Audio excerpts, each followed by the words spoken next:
Have you noticed something happening online lately? There is a new type of creators rising to the top. Not because they're talented, not because they're insightful, but because they figured out the easiest shortcut to going viral, and that is being anti-black. It's a trend, a business model, a pipeline, and honestly, it's getting really weird. I'm really thankful that I was grown up whitewashed or whatever y'all call it. Because looking at black people's lives, the average black person's lives, it's tragic. Why would I want to live like that? You heard this term black fatigue?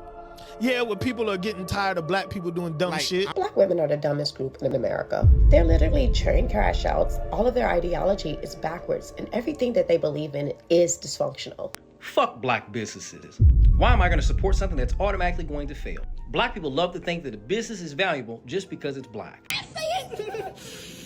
Ah, Zippy! I see it, Zippy! I see it, Zippy!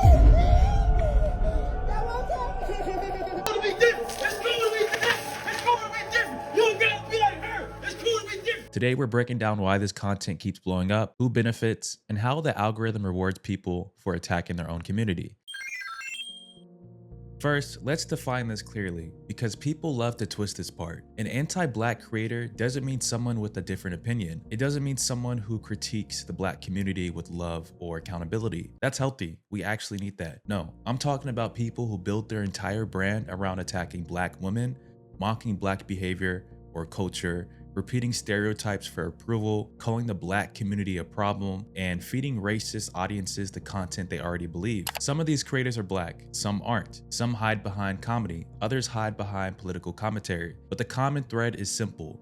Their success depends on making black people look bad. You know what's going on? I'm carrying on, and it's a murder. Just back the up. Let's step back. Stop.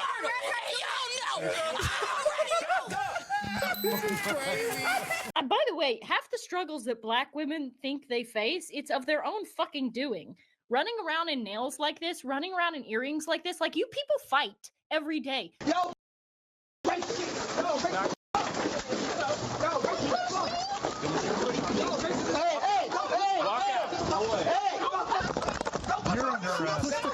You're under arrest. People ask this all the time. Why does this type of content blow up? And the answer is pretty simple. Algorithms reward extreme emotion, especially negative emotion. And here's the truth. Content that triggers people keeps them on the platform longer, arguing, stitching responses, or just doom scrolling. And to an algorithm, that's gold. Controversial content creates instant tension. You don't need context. You don't need a fancy setup. You just need people to react immediately. Platforms see those reactions and assume, oh, people are interacting, push it more. When something feels wrong or off, people feel compelled to say something. And that impulse is exactly what algorithms feed on. Black Americans do not know how to resolve basic conflicts. Everything has to turn into a fight. I hate you forever. You got to draw lines. It's like you're this gang or that gang. And you still see it happening in politics. I think number one is absolutely crazy that she would categorize African Americans not being able to have conflict resolution as if every other race of people has figured it out, being that we've had several world wars and we're in war now. Arguments equal comments. Comments equal engagement, and engagement equals virality. Even people who disagree with the content end up boosting it. People think arguing in the comments corrects the problem, but every comment, even a negative one, tells the algorithm more people want to see this. On TikTok especially, dunking on someone is its own content economy. Creators stitch the video to correct it, critique it, mock it, and every one of those reactions pushes the original video further. Suddenly, one person's ignorant take becomes a week-long trend. Some viewers watch all the way through, not because they enjoy it, but because they're disgusted or shocked. Algorithms don't care why you watch. They only see long watch time, repeated views, and retention, even negative retention. Being a black person who is anti-black might actually be worse than a white racist. Because at least when a white racist hates us, I expect it. It's nothing new. But when you are a black person and all you have for black folks is negativity, I ain't gonna lie, it's kind of like a betrayal. You got all the smoke for black people, but when it comes to white folks, nothing but praises, nothing but excuses. Meanwhile, you drag your own people every chance you get. You see, shock shares are one of the strongest signals. When people send a video privately, platforms treat it like a premium interest. Suddenly, something that shouldn't be going viral or shouldn't be amplified becomes unavoidable. And because platforms don't understand context, they push it even further. They can't tell if a creator is being racist, joking, harmful, sarcastic, or even ratioed. They only know the video is generating activity. Algorithms aren't moral. They aren't socially aware. They just track who's staying on the app and for how long. Meaning, being anti-Black is now a shortcut to going viral. And people are building careers off that pipeline.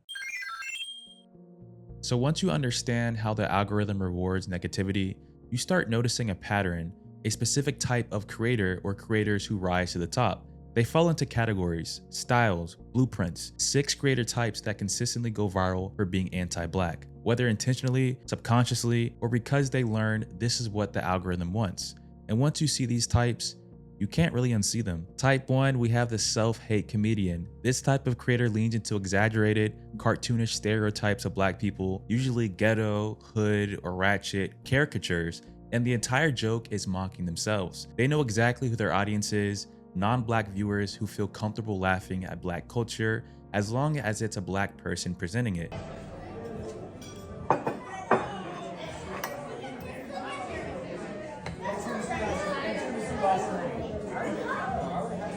Shark bite!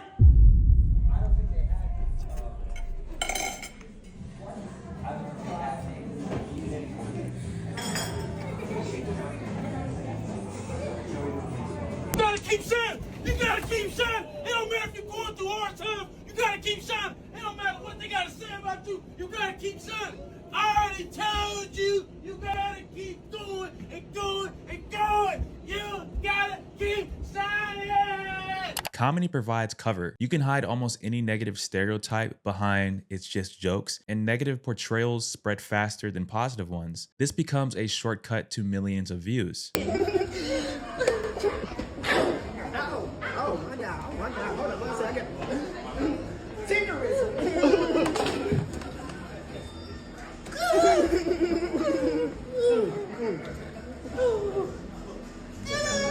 Type 2 is the anti-Black podcaster. This is the podcaster, usually male, who builds their whole brand on controversial, inflammatory opinions, mostly about Black women. They generalize entire communities using anecdotal stories, packaged into short clips designed to spark arguments. And they understand that gender wars travel faster. Outrage creates comments, comments create push, and suddenly a tiny podcast is everywhere. People are fatigued from organized niggatry. Okay, we have a serious problem in America, and it's organized niggatry. We talk about world Jewry, but there's organized niggatry too. Right. And organized niggatry is the behavior of being an insufferable, many times obese, fake hair wearing, loud, obnoxious bitch.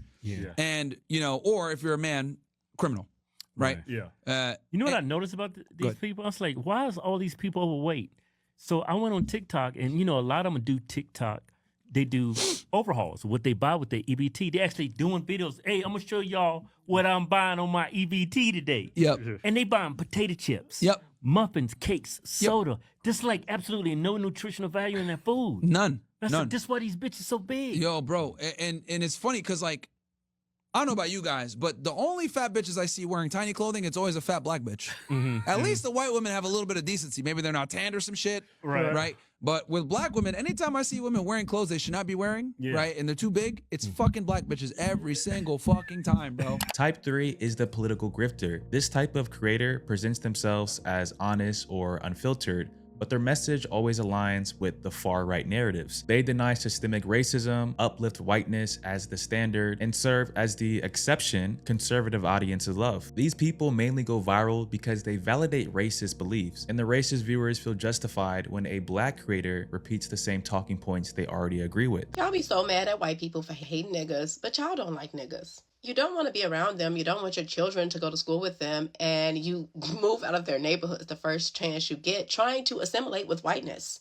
And quite frankly, the more destructive the behavior is, it is rewarded. And the more toxic the image is, it is celebrated. Disgusting. And y'all so quick to try to hold white people accountable, but don't hold the activists accountable. Don't hold these celebrities accountable. These rappers that is feeding dysfunction right directly into the community, that is directly affecting you and your people. But it's the white man's fault, right? No, it is your fault. It is your mother's fault. And it is the people that raised you fault. It is the culture, okay? The culture is the problem. The culture is toxic, and the skin worship is disgusting. Black culture is completely embarrassing. And Black women are especially embarrassing because they are the creators and the defenders of the dysfunction. They glorify and protect the degeneracy because it is coming from them and their children. We've literally went from the backbone of the household to the face of delusion.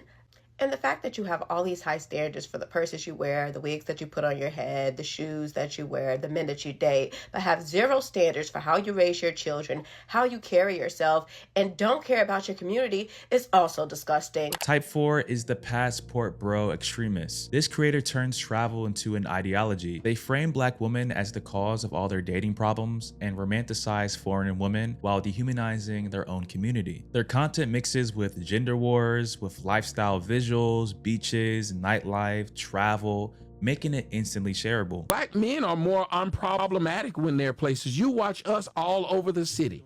Brothers is doing well, ain't out here acting a fucking fool. When did they act a fool? When they got Black women with them. I'll tell you this. You made a very good point there.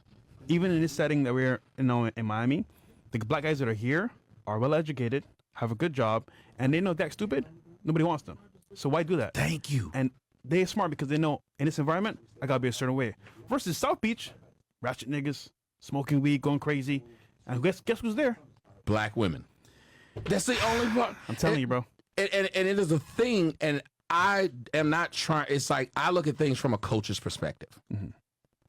If I was a coach of a team and my team is in last place, I have to tell them that we got to acknowledge I'm in last place. We're in last place. And we have to acknowledge why we're in last place. Type 5, we have the anti-woke commentator. This creator claims to be neutral and logical, but their logic always minimizes racism. They appeal to people who are tired of conversations about race, but don't want to be openly racist. Platforms love this type of content because it fuels culture war debates, and debates mean engagement. Have you seen first-generation Nigerians and first-generation Ghanaians in America? Exactly. They don't have that mentality, though. Yeah. They come to this country and they do very well. Exactly. Yeah. Because they haven't been growing up in a system that told them that they were second-class citizens and that they can't be anybody. Right. That used to be the case in this country 40, 50 years ago, but it's not anymore. This is the land of opportunity. We've got to stop telling our young people, stop telling our young Black kids that they are second-class citizens because of the white man. It's over. It's over. Jim Crow is over. My dad grew up during the Jim Crow era. My dad and my mom had to go to HBCUs, but I didn't. And it was that progress that got us here today. So people need to stop listening a lot of times to the mom and the grandmother and the grandfather and they say, well, that's the white man's fault, that's this. We live in 2024 right now. No one stopping you from doing anything. Hard work, grit, determination, we could all get here. Byron and I have diametrically opposed backgrounds. Couldn't be more different. But we both grew up Black men in America, and we both ended up in the halls of Congress, one of 435 people. How is that? We are not victims. Regardless of what part of the country you come from, what your background is, single parent, two parent, look, there ain't no excuses. Life is hard for everyone. It's hard for everybody. Stop looking at, stop having a competition between, my life's harder than somebody else's, therefore I can't. That's not true, because so many people come to this country as first-generation Americans, and they do exceedingly well because they never accepted being a victim.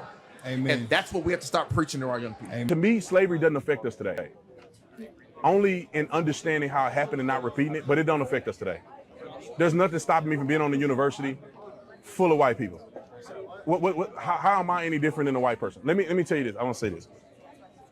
When people say that Black people got a disadvantage in America, and they explore this idea or they exacerbate this idea of white privilege, they're essentially saying Black people aren't better or aren't the same as white people. They're saying that Black people are less than white people. Because right now, Every black person on this campus should understand that there's nothing that a white person can do that you can't do. And if you don't feel that way, you've been tricked. And lastly, type 6, the culture critic who hates everything black. This creator complains about black music, fashion, slang, anything rooted in black expression. They treat black culture as low quality while praising Eurocentric standards as normal. Their audience is people who already hold anti-black biases, and their content reinforces those beliefs. Black culture is shit. Our music is violent and hostile to everything and everyone. The way we carry ourselves, we're hostile and angry at everyone. Everything about us today is angry, loud, and entitled. We feel like someone owes us something. We walk around with this chip on our shoulder, and this is why people don't want to be around us. Black people are not liked because of how we act, not because we're black. We need to wake up and fix this shit before it gets worse. All the stereotypes about black people are true. The reason why people don't like black people is not because they're black, but because of how we act. We reinforce and prove every stereotype to be true. Instead of crying and complaining about these stereotypes, how about we do better as a people? Fuck Black Wall Street. I'm so tired of hearing niggas talk about this past shanty town in the 20s. These niggas act like this was the black version of the NASDAQ. Black people are the least talented people in America. We have no fucking talent anymore. The only thing that we push our people to go into is to play ball and make music. That's it. Entertainment. That's the bare fucking minimum in a society. We used to do things because it was challenging as a people. We knew the barriers. We knew that people didn't want us in this direction, but we did it anyway because we want to prove not to other people, but to ourselves that we can do it and to others below us that they can do it. Today, the only things we're good at is nigga shit and fucking sports ball. So now that we've broken down who these creators are, we have to talk about why the audience buys into it. Anti-black content doesn't spread on its own.